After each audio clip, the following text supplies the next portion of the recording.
So, Shams, welcome to Disabled and Proud. How are you today? Hey, Brooke, I'm doing great. Thank you. I'm excited to talk to you today. Yeah, I'm really happy that you've made time to be here. I think this is going to be such an interesting conversation. So, I'm really looking forward to it. So, the first question that I ask absolutely every single guest who comes on the podcast is, how do you refer to your disability? I think this is an opportunity for me to live two different types of life in a single spin. So, for Yeah. you acquired your disability, didn't you? You weren't born disabled. Yes, I acquired my disability. Before my disability, Mhm. I I was I was doing my education. I was in completing about to complete my mechanical engineering from Mumbai Uh, University, yeah. and in my final semester I got a small pain in my back area, spine, Mhm. and then I was getting some trouble into walking and going on steps or stairs. So I contacted a doctor, and then he said to go for a MRI. Mhm. And after the MRI, we come to know that there is a well-defined benign tumor uh, in my spine, which is compressing my spine, and that's why I'm losing my balance and control. So then Wow. he suggested me to go for a surgery, and if I will not go for surgery, it might be fatal for my life. After my surgery, I Yeah. become chest down paraplegic. Wow. And that all came because you could feel some pain in your neck. Yes. Wow. And like crazy that you you elected to have that operation as well. So like that was your choice thinking, actually, this tumor will be removed, my neck pain will be gone. And like lo and behold, actually you end up becoming paralyzed from the chest down. So, Brooke, that was interesting because what happened? This happened in 2010, Mm-hmm. and just before I consulted the doctor, I become national champion in karate, and I was about to represent my country in Asian Games 2010, which happened in Hangzhou. So I was bit uh, uh, nervous because when we talk about karate, Mm-hmm. it actually need your legs for kicks and all. Yeah. So leg is very important. Both Yeah. hand and leg both are very important. And I told doctor, see doctor, I got selected for national team, and now I have to. I am looking forward to represent my country in Yeah. Asian Games 2010. So he said, Shams, don't worry. It will take just 10 to 15 days, and then you will be all right, and then you can play your games and all everything. You will Yeah. be perfectly fine. So that's why I said, okay, it's better, just to get operated right now and resolve all my balancing issues. So I will be able to focus on my karate, and then Yeah. I will go ahead. But then I think uh, God has already decided something else for me. So, Yeah. I mean, yeah, the rest is. Wow. Wow, that is like, because of what you do now and like where that took you, that must have been such a big, like almost like a shock to the system, because you're competing at such a high level. Your body's used to that like amount of stress in terms of exercise. You're also like, your mind must have been in like a really focused place to be competing at, these massive games when you're representing your country. And then it all changes literally on the flip of a coin. Like that must have been like a real interesting time for you. And what was it like in terms of like your mental state? How did it impact that? So, Brooke, to be very honest with you, I mean, yes, I was a bit. Initially, I was okay. I was giving Yeah. confidence to my mom, my dad, my family member, everyone that don't worry. Doctor has already told me that I will be getting temporarily paraplegia. and then after 10 to 15 days I will be all right. But slowly, when time passed, and after 2 months or 3 months, when I was not able to recover a small little bit also, then I started little bit thinking that what is happening with me. I started doing research online. What is this called? What is paraplegia? What is the chances of recovery? And then uh, I was little nervous because it was getting late, and I was not at all getting any improvement, neither power wise nor sensory wise. I lost all Yeah. my sensation and power, everything. And the competition dates was also getting very close, Yeah. and I was actually I was not much concerned about my disability. I was only thinking about my competition because I have to represent my country. I have to win Yeah. medal for my country. So that was going in my mind. But then I was also doing parallelly physiotherapy, occupation therapy and all. um, uh, so these kind of other activities I was doing, and I was confident that I will bounce back stronger and better. But then it took times, and after 4 to 5 months, when I did post mri post operation mri, I was shocked, and I was shattered to know that my tumor was still there. The doctor has just did something mishandling, and he has not removed that particular tumor. I Oh was my really God. shattered. I don't know what to do, because by that time I've already lost all my financial uh, conditions, and Yeah. I was not having any support again. Um, then again I consulted, and I said, this is the situation, what to do. I don't have now even time as well as Yeah. money. It was very difficult, and the moment that time, even I was also crying and was little disappointed. But then again, I mean, somehow we managed some fund and got operated second time. Uh, And after the second time operation, we got the result that the tumor was removed, and it was a simple tumor. It was not cancerous, so no need to worry. But yeah. then by that time, it was little late to recover, and mm, my recovery was very slow because of Mm. this delay.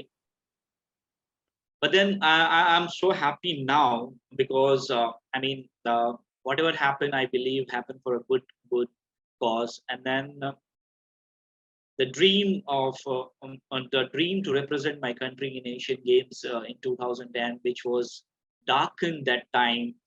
Yeah. Exactly after 8 years, in 2018, I got a chance through swimming to represent my country in Asian Para Games 2018. So I mean, things comes up. I feel very lucky, and now recently in 2022, I become the first paraplegic person from India to represent my country in World Para Swimming Championship Portugal 2022. So these kind of things are a milestone which I'm achieving, and I'm keep going. I'm not stopping. I'm not looking back at all. It's amazing that you've gone from what a lot of people would perceive as quite a tragic event happening, first the operation didn't necessarily go the way that you wanted it to go, to then find out that you need a second operation to remove the tumor that should have been removed in the first one.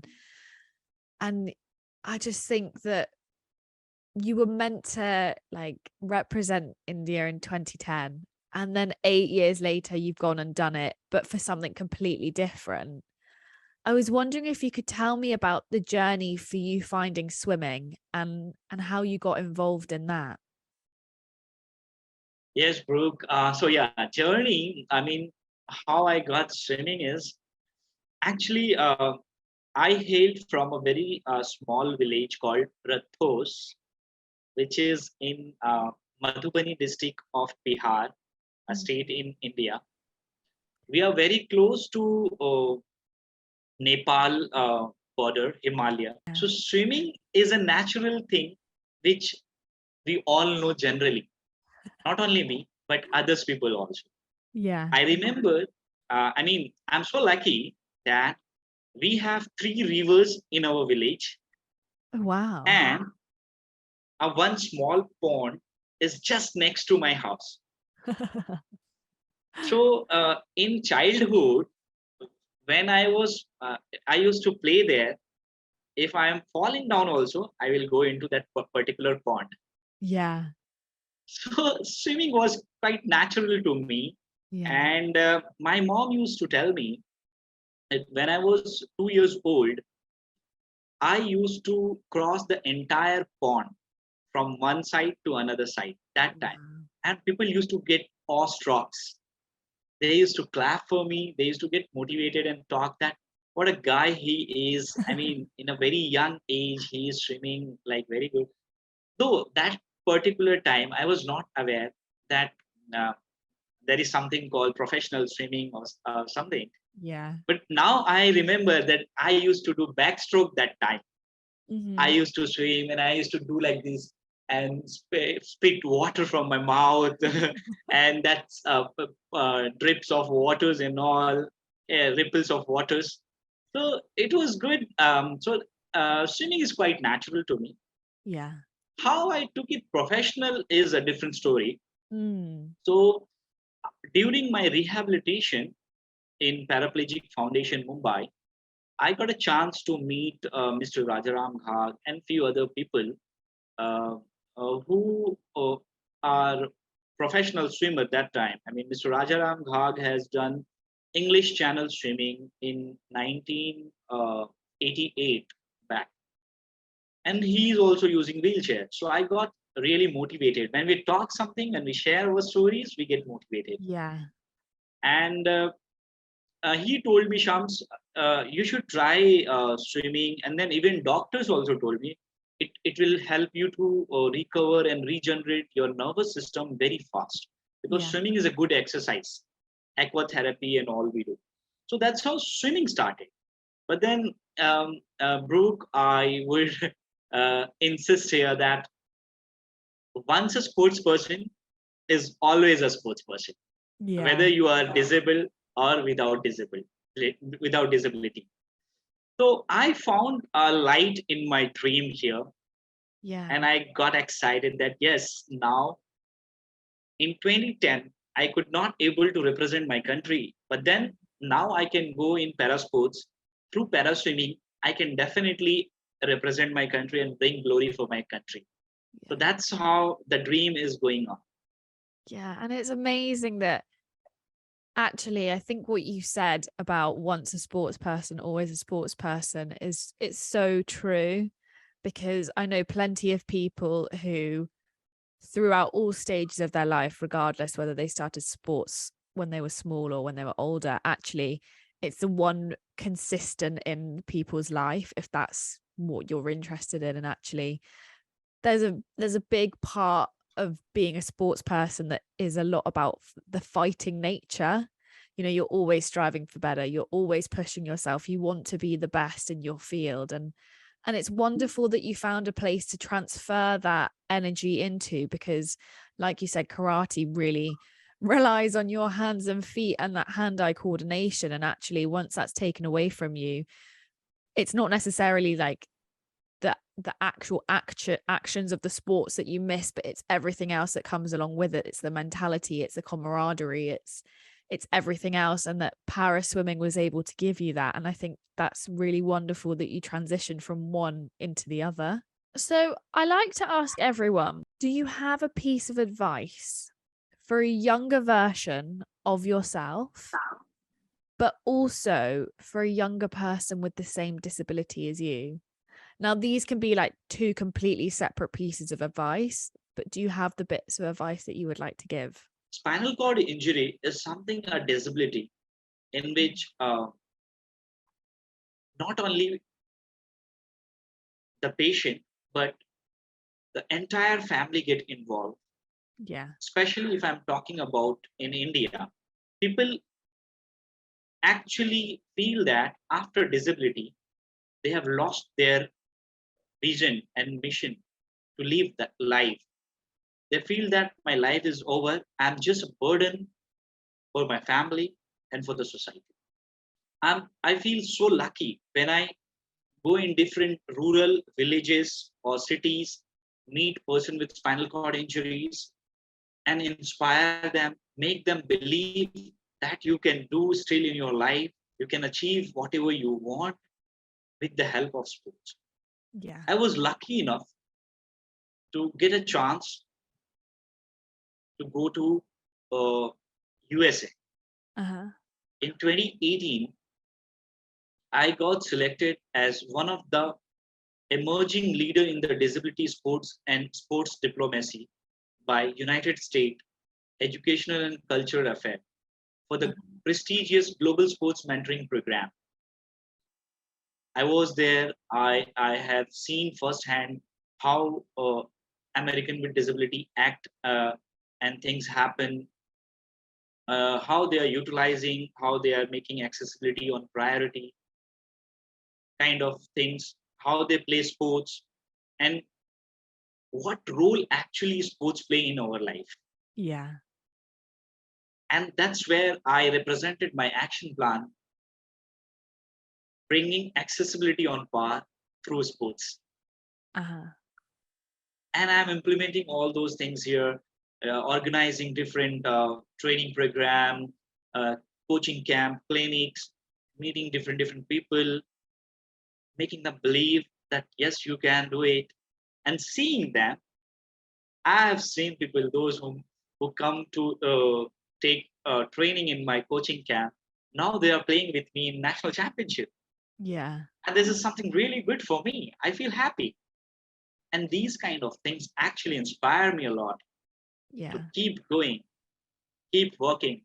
I really would like to ask you about the perception of disability in India, because obviously I'm in the UK. So the perception of disability is not incredible. But I wondered what it's like, and you've been able to experience the perception of disability in the US compared to India.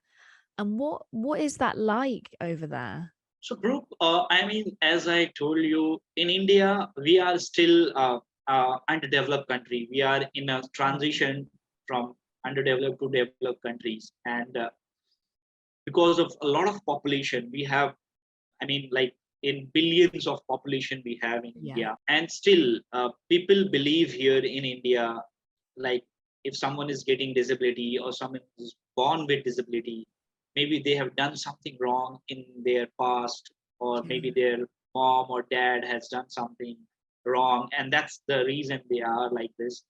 But now, I mean, slowly the perception is changing. Yeah. I remember I delivered one of my TEDx talks, and in that I said about the inclusive society and comprehensive society, in which the major issue which we are facing in India right now is, I mean, education of person with disabilities. Though we are doing a very, I mean, in India we have around 3% of population of total population of India with person with disabilities. Uh-huh. So it's a huge in millions we are, Yeah. and um, overall also if we talk, I mean, around 1.2 billion people there in the world having some kind of disability. So it's around 15% of total population of the world. Yeah. So we cannot ignore as a society person with disabilities in any ways, and especially in India, the perception is slowly changing. Slowly, it will definitely take times, Brooke, Yeah. because it's not a process of one day. It's a long process. It will take time. People like me, and already there are so many people who are actually doing a lot of work for the empowerment, upliftment of person with disabilities, Yeah. and I'm sure, I'm positive that building a bridge is what I can do. So now it is my responsibility, Paul, that I should do something good for the next generation who is coming up, and they should not face this kind of accessibility issues. They must go and get a better education. And for all these things, in fact, I'm not only just talking, but I have written an email. I am doing documentation, going to Yeah. all the different government offices, putting the letter and making sure that the government should listen to all these things. And we are lucky that we have now Right of Person with Disability Act.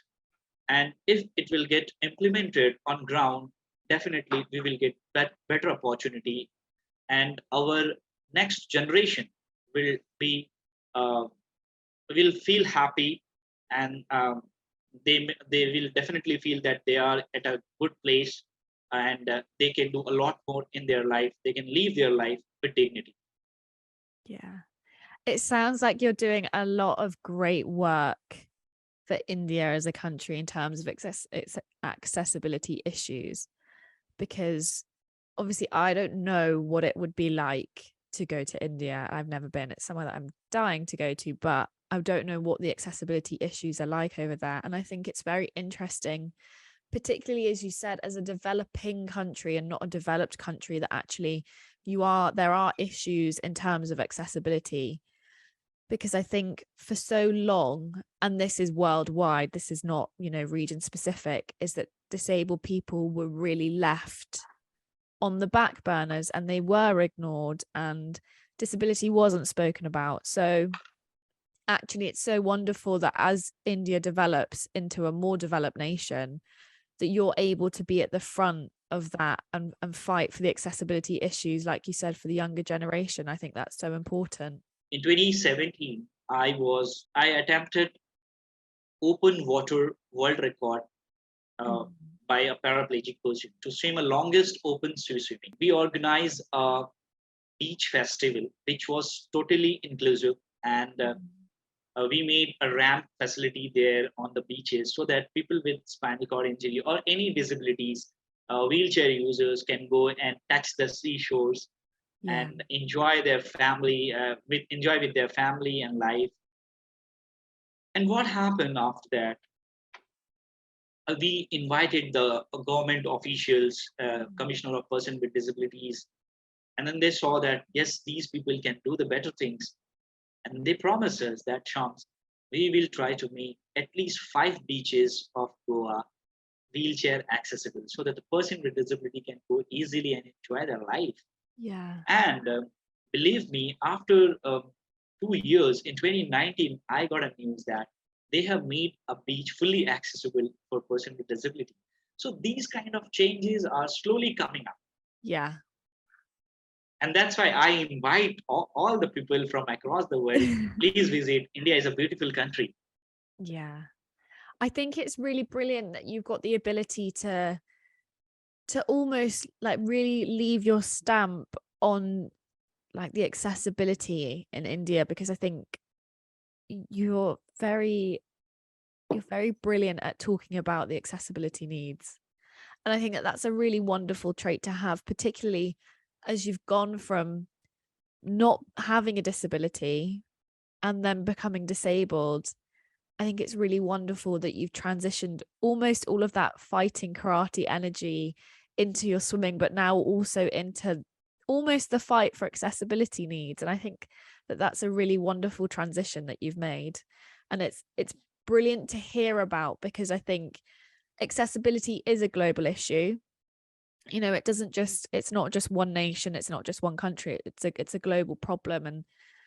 And like, how brilliant is it that you're being able to change your country's like accessibility needs? That's wonderful. Yes, Brooke, we all are trying our best, in fact. And as I mentioned last also, that bringing all these changes, you guys are playing a vital role because these words will be uh, heard by millions of people, I'm sure. And it is because through you and through so many people, those who have taken my interviews, who have gave my voice a platform to Yeah. raise these kind of issues, which is very important. I personally feel media can play a vital role Yeah. in bringing changes across the world. Across the world, media is having so much superpower that they can do anything. Now it's a time, it's a change, it's an era of internet where we should not generally go physically one to one.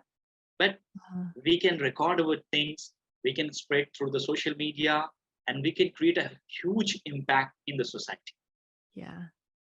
Oh, I just think that that's like, it's so brilliant. And you're very right in that actually social media and the media in general can play a massive part in change, particularly in disability change. And also with the rise of social media, it does give disabled people a lot more access to things that they wouldn't have had access to previously. And you're able to find that community, and you're able to engage with other people who might have the same disability as you. And I think that actually, in terms of social media, it does make everything so much more accessible.